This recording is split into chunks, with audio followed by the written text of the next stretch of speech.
মিরপুর বিভাগে আর পল্লবী থানার স্বপ্ননগর আবাসিক এলাকায় একটা পাভেল হত্যাকাণ্ডের ঘটনা ঘটেছে। হত্যাকাণ্ডে ব্যবহৃত ছুরি ব্যবহার করা হয়েছিল, হোন্ডা ব্যবহার করা হয়েছিল।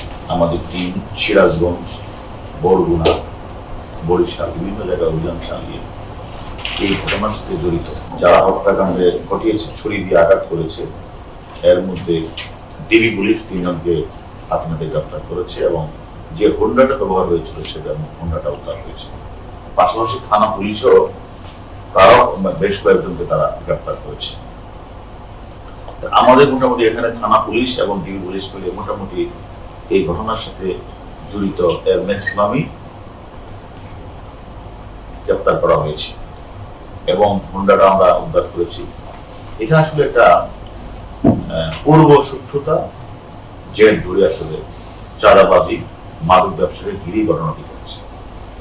এর আগে যে পাভেলকে তারা হত্যা করেছে, ভিকটিম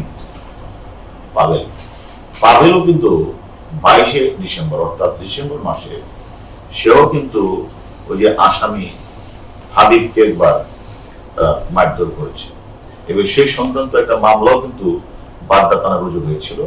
সেই মামলায় কিন্তু পাভেল জেল হাবিব জেল পাভেল কিন্তু জেল কেটেছে। ওই যে হাবিবকে মারধর করেছে সেই মামলায় বাড্ডা থানা রুজু হয়েছিল। পাভেল জেল থেকে বের হয়ে ওই পাভেলকে তাজমহল একটা হোন্ডা করে এক জায়গায় নিয়ে যাচ্ছিল। সেখানে নেওয়া যাওয়ার পথে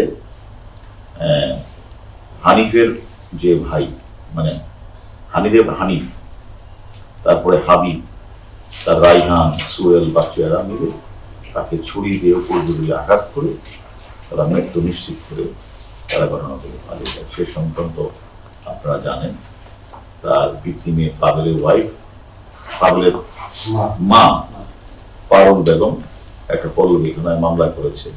সেই মামলা রুজু থেকে আমাদের ডিবি টিম তারা বরগুনা, বরিশাল, সিরাজগঞ্জ অভিযান চালিয়ে হোন্ডাটি তারা উদ্ধার করে আর ঘটনার সাথে সরাসরি জড়িত ছুরি দিয়ে আঘাত এই 3 জনকে তারা ধরেছে।